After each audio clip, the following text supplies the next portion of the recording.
Buenas tardes, el día de hoy nos encontramos aquí en este podcast titulado Comprendiendo la esquizofrenia desde un enfoque multidisciplinario. Nos encontramos con el doctor Marcelo Morocho, en las cuales es médico psiquiatra especializado justamente en esta área de la salud mental. El día de hoy hablaremos un poco acerca de la medicación psiquiátrica a los pacientes con esquizofrenia y desde el enfoque multidisciplinario. Agradecemos la presencia del doctor Marcelo Morocho y damos inicio a este espacio informativo y para tocar más a fondo con este tema. Bueno, muchas gracias compañeros por la invitación y un gusto estar aquí. Como bien entendemos, la esquizofrenia es un trastorno mental en las cuales afectan a distintas áreas de nuestra vida, ya sea el área laboral, personal, familiar y otras áreas importantes. Es muy importante tener en cuenta la sintomatología de la esquizofrenia. Según el manual diagnóstico DSM-5, hace referencia que el trastorno de la esquizofrenia netamente está presente con delirios, alucinaciones, pensamiento y habla desorganizada y movimientos estereotipados. Se caracteriza también por las alteraciones del pensamiento. Ahora, como así es, hablaremos de la etiología de la esquizofrenia.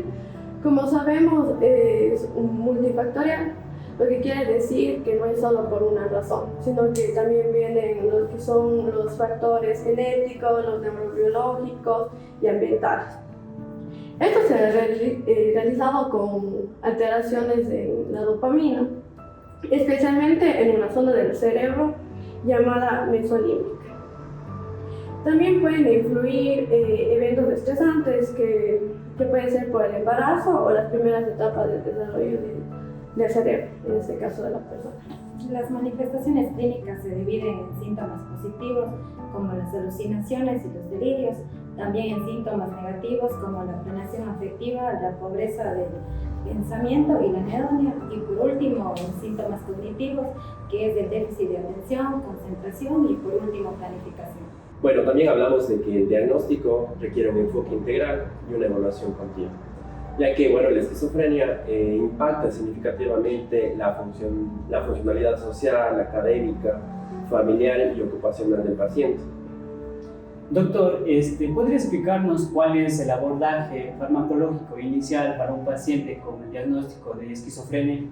Claro, muchas gracias igualmente por la invitación, que me hacen vivir compartir este podcast con ustedes. En sus estudios realmente es muy bueno, ¿no? Realmente hablando sobre la esquizofrenia, realmente se descubre lo que fue complejo. No lo quiero acompañar allá, tiene una múltiple etiología. Y habló claro, ¿no? Sobre se habla de la parte coronatana, tal, ¿no? Y también algo muy importante que decir, aparte del consumo de sustancias, ¿no? Hablando del consumo de marihuana, ¿no? Tener mucha precaución en eso, ya que hay estudios que hablamos sobre el disparador de la esquizofrenia, que es el consumo de marihuana, ¿no?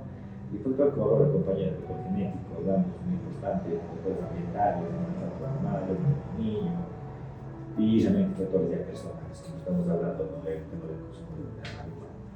Entonces, teniendo en cuenta que es una enfermedad crónica que una vez que aparezca no tiene ya cura, un tratamiento, vamos a enfocarnos realmente ya en el tratamiento. También hablamos sobre la sintomatología que nos acompaña, ¿no? Hablando, lo clasificamos o lo clasifican para el estudio en síntomas positivos, negativos, cognitivos, afectivos, patológicos, igual, y todas las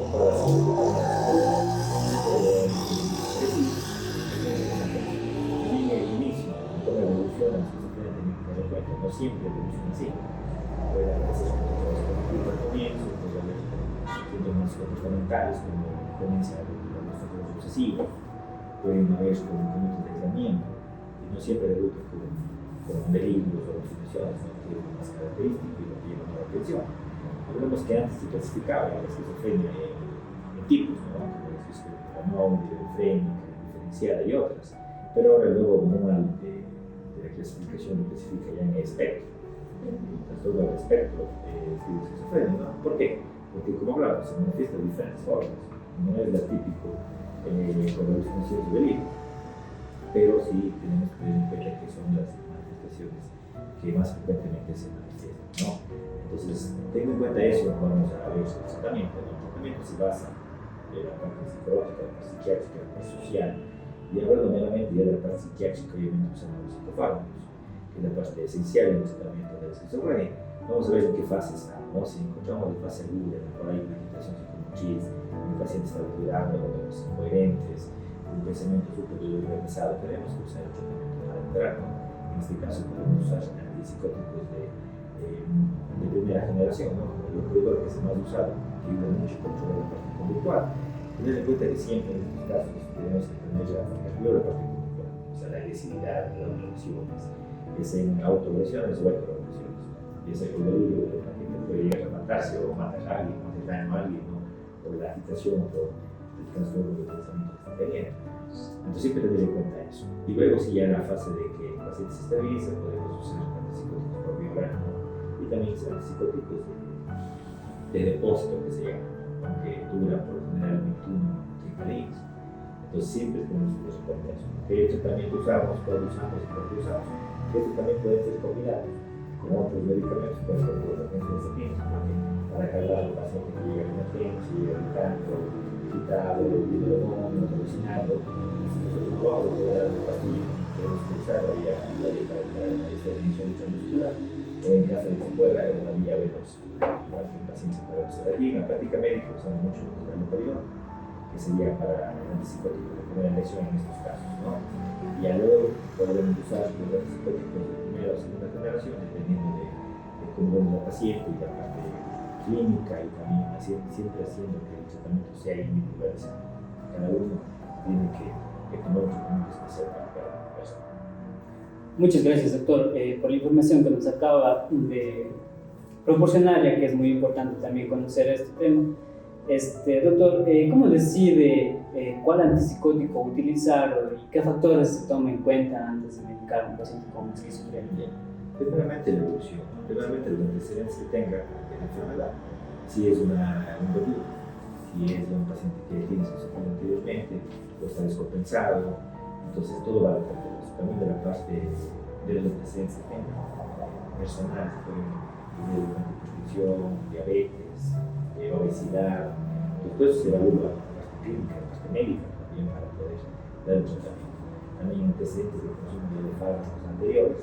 También hay personas que por alguna razón pierden adherencia, ya sea por lo que toman, ya sea por viajes o por lo que se quedan tomando demasiado. Por ahora son, entonces, todo eso también nos ayuda mucho para ver qué antipsicóticos podemos utilizar, ¿no? Pero como hablamos, en primera línea, si el paciente agitado, realmente estamos en un carácter, en este caso, un antipsicótico de primera generación, ¿no? En caso ya posterior, tenemos que individualizar el tratamiento y podemos usar de primera o de segunda generación, dependiendo obviamente del estado basal de la persona y obviamente de las consideraciones clínicas que se pueden usar. Aparte también tener en cuenta la parte económica también, porque vemos que también hay antipsicóticos que son más caros y obviamente hay personas que no tienen la posibilidad de pagar, y hay antipsicóticos buenos que son más baratos y que realmente tienen una buena respuesta clínica también. Ya, muchas gracias, doctor. Ahora que estamos hablando de los medicamentos, no sé si nos pueda brindar información de cuáles son los efectos secundarios de una persona cuando ya está con el tratamiento farmacológico. Claro, vamos a primeramente explicar un poco los antipsicóticos, ¿no? Hay antipsicóticos de primera, segunda, tercera generación ahora, que son medicamentos de últimas refinados, cada uno tiene menos efectos secundarios. Entre los principales que podemos encontrar son los de primera generación, ¿no? Obviamente los que se usan también en la actualidad y que tienen mayor síntomas motores, los efectos secundarios. Podemos encontrar aquí la reticia, que es un movimiento de una persona que está inquieta, que no puede estar quieta en un momento, ¿no? Puede simular un cuadro de ansiedad. La disenesis tardías también, son movimientos musculares como muecas, como tics, puede ser así, que se puede ver en personas que usan estos medicamentos. Y también el parkinsonismo, que son movimientos similares al Parkinson, que se ocasionan por estos medicamentos, como usted habló del tema de la dopamina, ¿no? Entonces se estimulan estas vías dopaminérgicas y sus efectos secundarios son estos. Obviamente esto va a variar con los efectos secundarios de los tercera o segunda generación, no tienen sus eventos motores, pero sí secuelas, ¿no? O efectos secundarios metabólicos, como el aumento de peso, el aumento de colesterol, de los triglicéridos, la tratamiento de glucosa, ¿no? Muy importante eso. Y medicamentos mucho más fuertes, por ejemplo, como la fluoxetina, que altera lo que es el nivel de sangre, ¿no? A nivel de los glóbulos blancos. Altera una disminución de glóbulos blancos y por ende tener mucha precaución, porque el paciente igualmente puede descompensar su nivel tan grande y posiblemente puede llevar a muerte, ¿no? Tener muy en cuenta también medicamentos. Pues obviamente no a los psiquiatras, pero que también deben tener conocimiento. Esos serían los aspectos más esperables, ¿no? También obviamente algunos van a medir un poco, obviamente también no es como los 50, es un efecto también de los secundarios, por no decir los principales, pero los principales son los motores, los primeros, y los problemas metabólicos en los segundos. Y los dos también, de cierta manera, afectan a parte de la funcionalidad a nivel sexual. Que también hay que tener en cuenta y que por eso también mucha gente, ¿no? Especialmente hombres, no tienen una buena adherencia al tratamiento, ¿no? Doctor, ¿cuál sería la dosis inicial al momento de, o sea, tener un paciente con esquizofrenia? ¿Cuál sería la dosis inicial y cuál sería ya la dosis farmacéutica, por así decirlo, durante todo el tratamiento? ¿Y por qué tiempo se debería dedicar a los pacientes con esquizofrenia? El tratamiento y la dosis va a ser variable. O sea, a veces tenemos que incluir una dosis terapéutica y cada psicofármaco tiene una dosis terapéutica. Entonces, el haloperidol, por ejemplo, comencemos con 5 miligramos, con 2 miligramos. El hinchazón muscular puede ser con 5, vamos a comenzar con el depósito de 50 miligramos cada 21 días, cada 80 días. Eso va a depender de la respuesta clínica, ¿no? Cada fármaco tiene su dosis terapéutica. Entonces, por ejemplo, la risperidona podemos comenzar con 1 miligramo y llegar posiblemente a 12, la dosis máxima, ¿no? Igual a la lanzapina podemos comenzar con 5 y llegar a 15. La quetiapina podemos comenzar con más de 300 miligramos. O sea, cada uno tiene su función terapéutica, pero cuál usamos depende de cómo hablamos, de qué busco este paciente, qué efectos secundarios puede tener y qué es lo que yo siempre digo, que como más barato y lo más sencillo que podamos usar, comencemos con eso. Porque lanzamos a usar un medicamento mucho más fuerte, si podemos usar un más sencillo con él. Ahí está la respuesta clínica, está la evolución del paciente, por eso que los controles se pueden. Porque una dosis de 1 miligramo por un paciente puede ser suficiente, pero para otros pacientes no. Por ejemplo, puede ser 3, 4, 5, y otros con 1 miligramo están sufriendo. Entonces, todo eso va a ser dependiendo de la respuesta clínica que tenga el paciente, ¿no? Tiene muchas precauciones también, ¿sí? Doctor, ¿nos podría explicar un poco más sobre la importancia que tiene el seguimiento en estos trastornos? Sí, justamente estamos hablando del seguimiento, de por qué es importante el seguimiento. Justamente para eso, para ir dosificando unos medicamentos, ir viendo la evolución del paciente, ir viendo cómo está interactuando emocionalmente, tanto en la parte familiar, en la parte social, en la parte familiar. Es muy importante tener un seguimiento que es periódico, a veces por lo general cada mes, cada 2 meses, cada 8 meses, también dependiendo de la parte clínica como externa. Hay pacientes que están súper bien y que el cuerpo está echando ese fondo. En cambio, en las primeras fases el cuerpo digo es periódico, es decir, cada mes por lo menos de evolución, ¿no? Y también ir viendo, ¿no? Qué está haciendo, cómo está teniendo su tratamiento, qué está haciendo en la casa, está buscando trabajo, la familia está ayudando, y como hablamos, el tratamiento es integral. No solo es con las pastillas, sino también es la parte clínica, la parte social, la parte familiar. Entonces todo eso tenemos que ir evaluando, ¿no? Muchas gracias, doctor. Bueno, desde su experiencia quiero que nos puede contar un poquito de cómo se articula su labor, o sea, la labor con la del psicólogo clínico en el tratamiento de la esquizofrenia. El tratamiento, como yo siempre digo, el tratamiento debe ser integral. O sea, la parte psicológica es muy importante. Primeramente, tanto a la persona en sí y muy importante a la familia. Y ahora también a la sociedad. Uno, primeramente a la persona, ¿no? Hacer lo que la psicoeducación, que se entienda lo que es la enfermedad, que entienda lo que es esquizofrenia, que entienda, igual como hacen en los centros de salud sobre la diabetes, ¿no? Hacen conciencia de la diabetes, qué es la diabetes, cómo se previene la diabetes. Lo mismo pasa que tenemos que hacer en la parte de la salud mental, informar a este paciente qué es lo que tienes, ¿ya? Porque a veces la autoconciencia de la enfermedad también es compleja. O sea, un paciente que te diga que tienes esquizofrenia es algo le cuesta entender, le cuesta aceptar una enfermedad compleja, ¿no? Como que uno al comienzo no acepta lo que me pasó.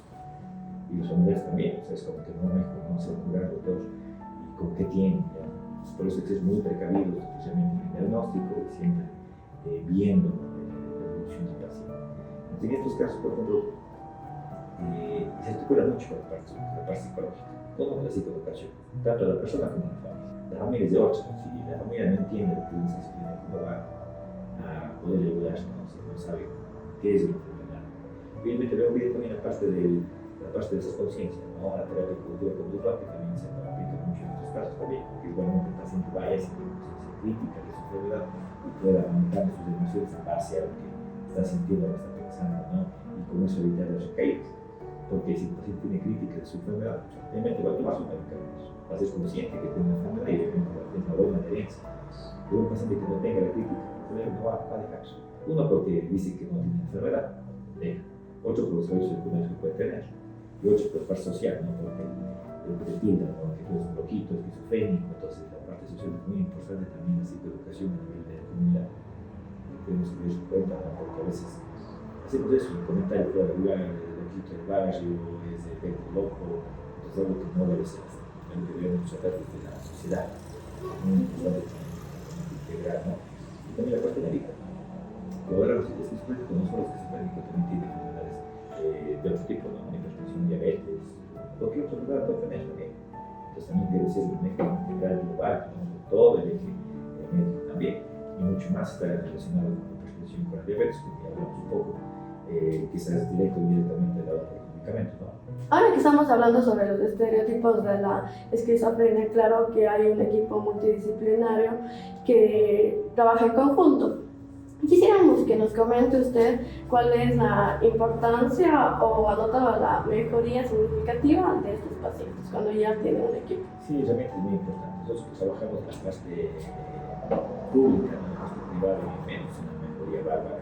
Los pacientes que tienen una buena adherencia, un tratamiento psicológico, un tratamiento social, una buena apoyo familiar, ¿no? Vemos que el paciente prácticamente se hace funcional, que es lo que queremos, ¿no? La funcionalidad del paciente, que se integre en la sociedad, que trabaje, que no sea un ente, no sea una carga a nivel de la casa, ¿no? Y un paciente que está encontrado puede realmente tener labores básicas en la sociedad.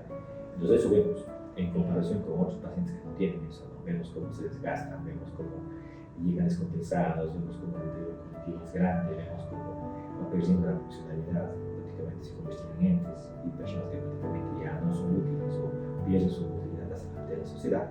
Entonces ahí podemos comparar, ¿no? Que mientras el equipo sea disciplinario, mientras se trabaja en equipo, en conjunto, vemos que el paciente puede llegar a tener una vida lo más, entre comillas, normal que se pueda decir, ¿no? Entonces, hemos visto en la práctica médica, en la parte privada, en la parte pública, como los pacientes que tienen una buena adherencia al tratamiento, una red de apoyo buena, un apoyo psicológico íntegro y un apoyo social, vemos que el paciente prácticamente está retirado de la sociedad. Muy bueno, mucho más que los jóvenes, ¿no? Que obviamente la enfermedad se puede controlar más a tiempo y los efectos secundarios no son tan marcados al inicio. Sí, es verdad, justamente es muy importante ese trabajo multidisciplinario debido a la historia de la esquizofrenia mismo, que antes lo catalogaban como endemoniados y tuviesen algún hechizo, por así decirlo, lo llevaban brujos o como mencioné anteriormente. La sociedad en sí lo tenían como satanizados a la enfermedad y mucha de la gente hasta el día de hoy no entiende todavía quizás la enfermedad. Y eso también podría ser como un factor mantenedor para la esquizofrenia y para las personas que desconocen esto. Y como refiere anteriormente, la psicoeducación creería que es muy importante, ya que brindar la información a la sociedad en sí y con el equipo de trabajo sería de una ayuda muy significativa para poder dar esta mejoría a los pacientes con esquizofrenia en sí. Y bueno, agradecemos sinceramente, doctor, por su tiempo y por esta entrevista que ha sido muy valiosa para comprender de raíz la complejidad de esta enfermedad que es la esquizofrenia. Reafirmamos que la importancia del trabajo interdisciplinario para brindar una atención integral al paciente es de suma importancia. Sí, realmente, muchas gracias a ustedes por la invitación, realmente es un programa muy lindo y realmente espero que no sea la última, ¿no? Y realmente estamos ahí para darle la mano a lo que se pueda, ¿no? Un gusto también por haber participado y yo vamos a decir, que lo estigma es lo principal que tenemos que hacer, es quitarse estigma del loco, de la neumonía, los pacientes que tienen una enfermedad mental, crónica y compleja, pero que tienen también que quitar ese estigma que todavía se mantiene a veces de familia y obviamente en sociedad. Bueno, gracias también a quienes nos han acompañado y seguimos comprometidos con una práctica informada y en práctica, esta práctica clínica que seguimos todos adelante.